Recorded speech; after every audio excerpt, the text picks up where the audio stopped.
This episode is dedicated to Dan Carlson. At times you meet people that you know instantly will alter your life. No other group of individuals are as oddly amazing as the High Fives. Thank you for the endless stories, inspiration, and laughs.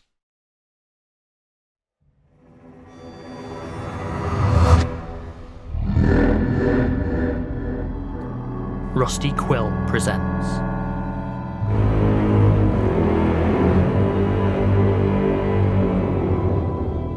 The Magnus Protocol.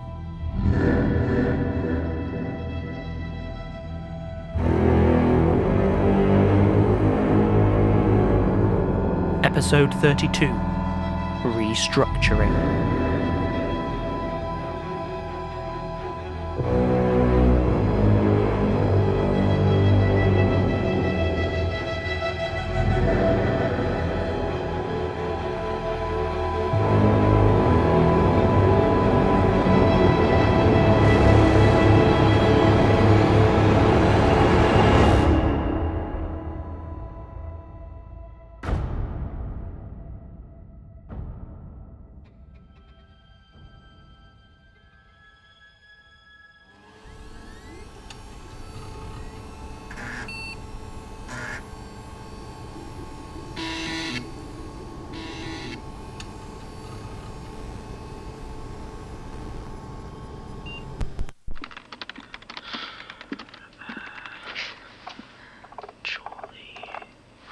Alice?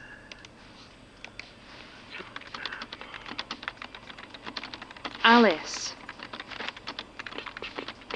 Hey! Jesus Christ! Now that I have your What's attention... your problem? Jesus, I nearly messed myself! Yes, all right. After everything that's gone on, I'm all alone in here and you're sneaking up on people like... I wasn't sneaking. You're lucky I didn't deck you. You're lucky I haven't fired you yet. What are you doing? Who's asking? Your boss. Debatable. Alice? Missing persons. Figured I'd check and see if Sam had turned up in a hospital with no memories, ranting about eyeball monsters and overbearing would-be bosses. And? Nothing. Which actually says a lot about the social lives of the people who work here when you think about it. Right. Well, your caseload's backing up, so... I'm sorry? Just don't fall too far behind. Hang on.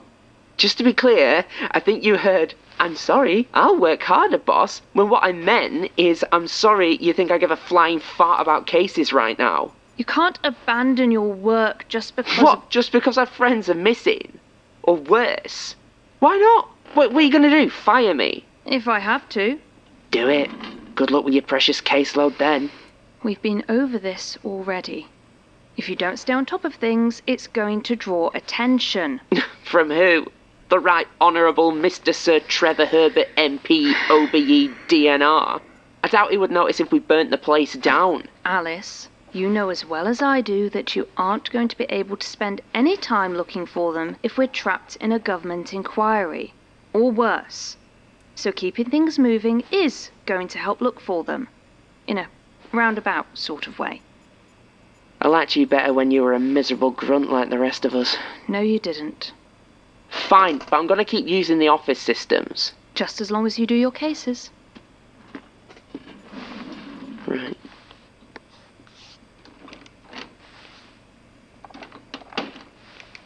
Liverpool Integrated Care System Patient Record ID NICS-2015-36584B. The following information is confidential and legally protected. Unauthorized access, disclosure, copying, or distribution of this document is strictly prohibited and may result in legal action. Personal information as follows. Name, Kyla Barber. Date of birth, 17/11/1974. NHS number, 698-588-3912. Sex, female. Address, 45 Gardner Lane, Wavertree, Liverpool, L15 3HA. Occupation, Environmental Health Officer. Emergency contact, Violet Weaver, partner, 07439183375. Medical history as follows. Primary care provider, Dr. Micah Volkova, Sycamore Drive Medical Centre.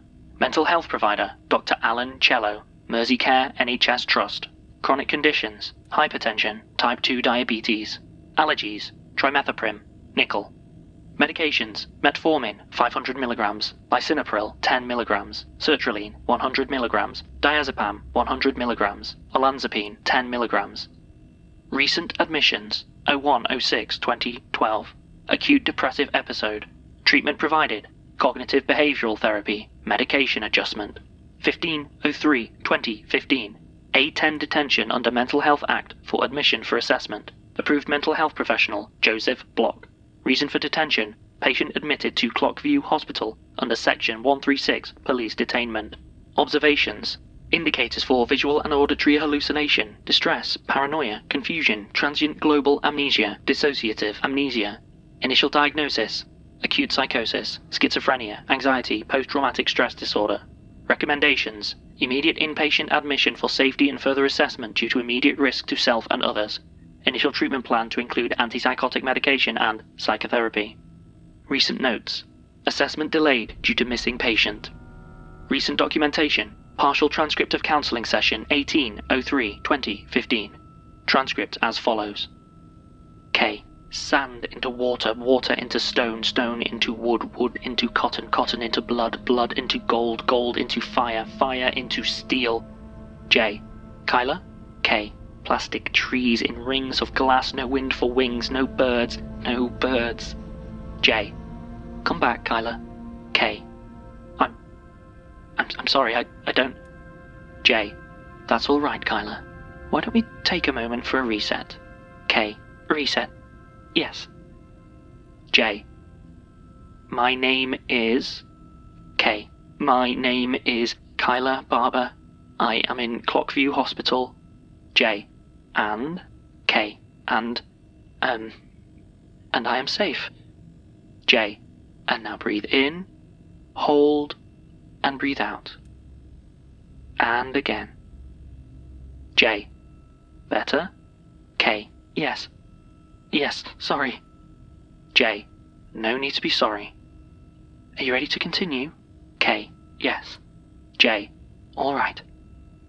Now, Kyla, I'd like you to try and tell me what happened at the Man Island developments. K. I can try, but it doesn't make sense. J. That's all right. It doesn't have to make sense. It's about what you experienced, what you felt, not about any sense we might try to make of it right now. Just start at the beginning. K. Yeah. Yeah, okay. Sand. Sand silent but for the wind's caress of red dunes. Dry iron dancing beneath 1,000,000 sunrises and sunsets. Calm. So calm. Until... a drop. A single drop that crashes down, herald to the floods that follow. Then a trickle, a torrent, earth's blood and water scattering the dancers, then locking them in an embrace of sand and stone as the land roils beneath, bucking and heaving, untamed and unseen, until 1 becomes 2, 2 becomes 4, and 4 becomes innumerable. The boiling froth of life smears itself across the waters, building upon itself in ever more impossible designs. Fragments into cells, into cilia, into spores and plants and fins and wings and limbs and blood and teeth and claws and hair and hands, and finally, everywhere becomes somewhere, becomes here. This place distinct in the newly minted minds that wander through me and around me. I am here. They mark my heart with carven stone, frozen dancers now standing in 6 exaltations, changing me, turning me once more into somewhere new. I am home. More minds are born, grown, aged and lost in a new and faster dance of happiness, tragedy, love and loss. They know me and love me for sheltering, nourishing and nurturing them until blood is spilled. Fresh water for my river, new bones for my earth, and soon I have a name. Not home, but Leopold, now enshrined in ink and pigskin. 6 becomes 7 as those long frozen dancers are regimented into the foundation of untold footfalls, new veins of prosperity branching from my river's artery which now ebbs and flows with trade and exploration. The quiet is gone now, replaced by shared purpose and disquiet.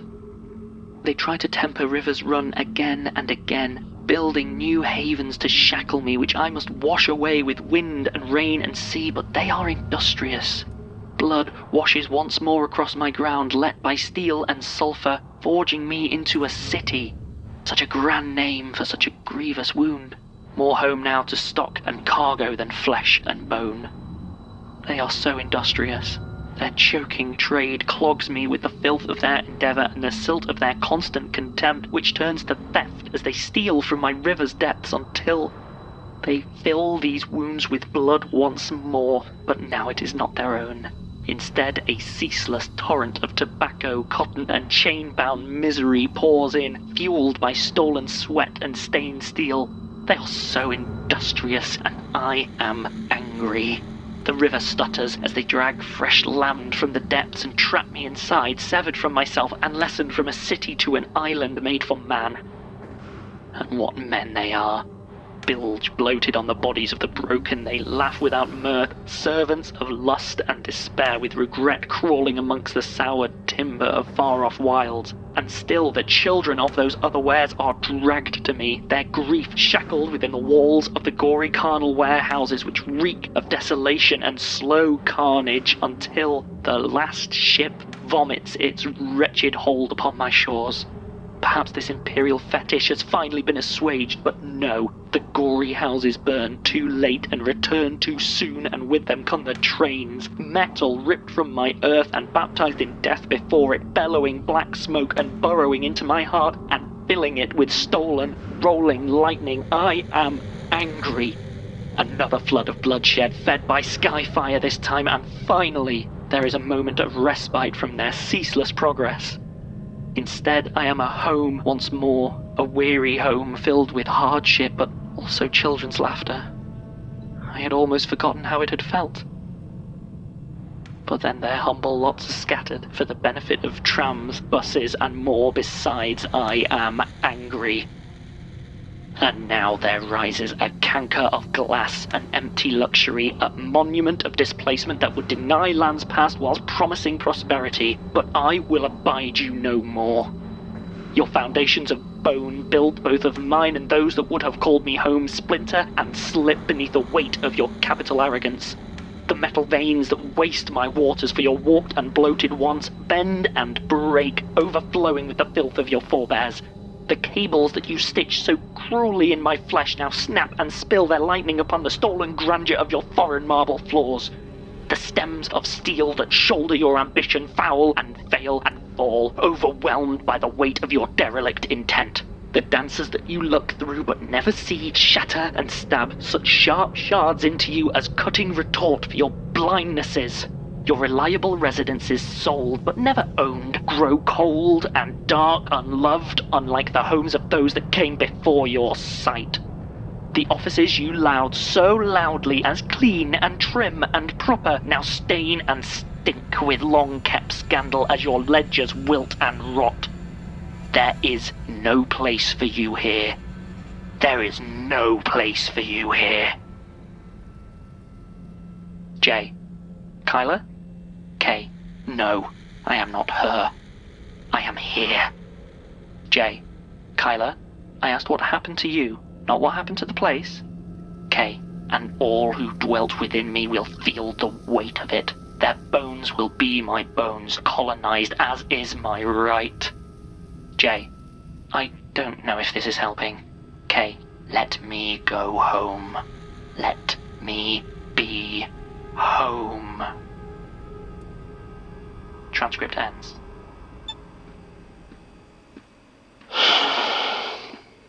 Difficult case? Hardly. Building, angry. Done. So... How do we even start with this mess? How does someone get shredded by a computer? I don't know. Maybe we focus on the why for now, rather than the how. Okay, but I'm still at a loss about what happened to Sam. Maybe if we went back to the... Bad idea. We still don't even know what it is or whether it's still a danger. How about you focus on Colin and I'll focus on Sam? I was the one with him when he left. I'll have more to go on. Will you, though? Because you didn't exactly remember anything useful when I asked you before. Sorry, I know this isn't your fault. I'm just... I know. I am too. Yeah. I swear I'm going to pick up a stick. It's okay. I've got it.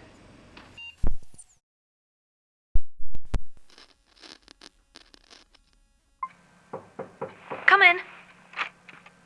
What's up? Everything okay? Celia, could you do me a favour and look at my PC for a moment? I really don't think it's a good idea to be messing around with it after... Is that... a hand? I think it's probably Colin's. Is it? Don't touch it! Oh! There it goes. Yes. It's happened a couple of times now. I just wanted to make sure I wasn't... I'm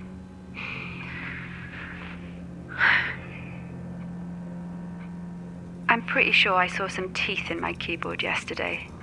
It was just for a second and I wasn't sure, so I didn't say anything, but... Is there anything else I can do for you, or... No, that's fine. I'd better get back to it. Listen, Gwen, I realise it must be a lot sitting in the big chair while all this is going on. But if you ever, need a hand... well, let me know, yeah? No, I don't think that will be necessary, Celia. Now, as you can see, I'm quite busy. Sure. Just look after yourself, Gwen. I assure you I always do. Okay. For God's sake, how do you even... Right. What?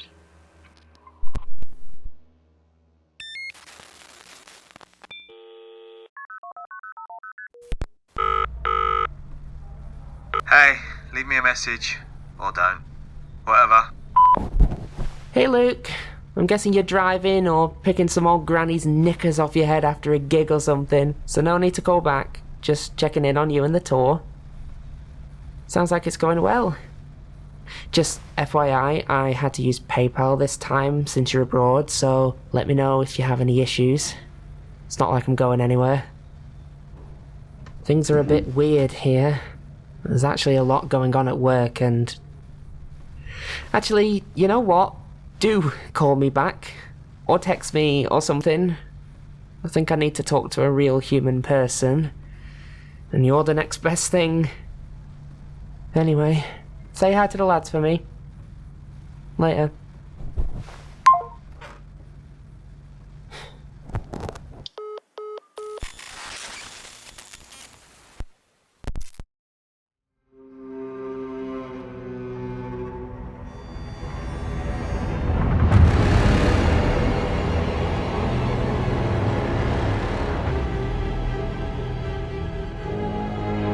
The Magnus Protocol is a podcast distributed by Rusty Quill and licensed under a Creative Commons Attribution Non-Commercial Share-alike 4.0 international license. The series is created by Jonathan Sims and Alexander J. Newall and directed by Alexander J. Newall. This episode was written by Alexander J. Newall and edited with additional materials by Jonathan Sims, with vocal edits by Lowri and Davies, soundscaping by Tessa Vroom, and mastering by Catherine Rinella, with music by Sam Jones.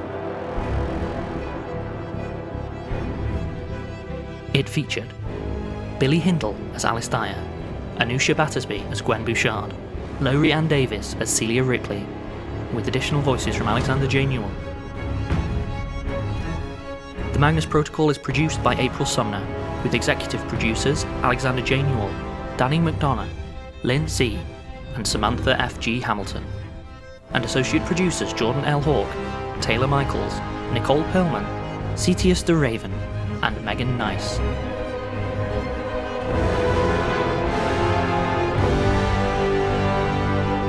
To subscribe, view associated materials, or join our Patreon, visit rustyquill.com. Rate and review us online, tweet us at The Rusty Quill, visit us on Facebook, or email us via mail@rustyquill.com. Thanks for listening.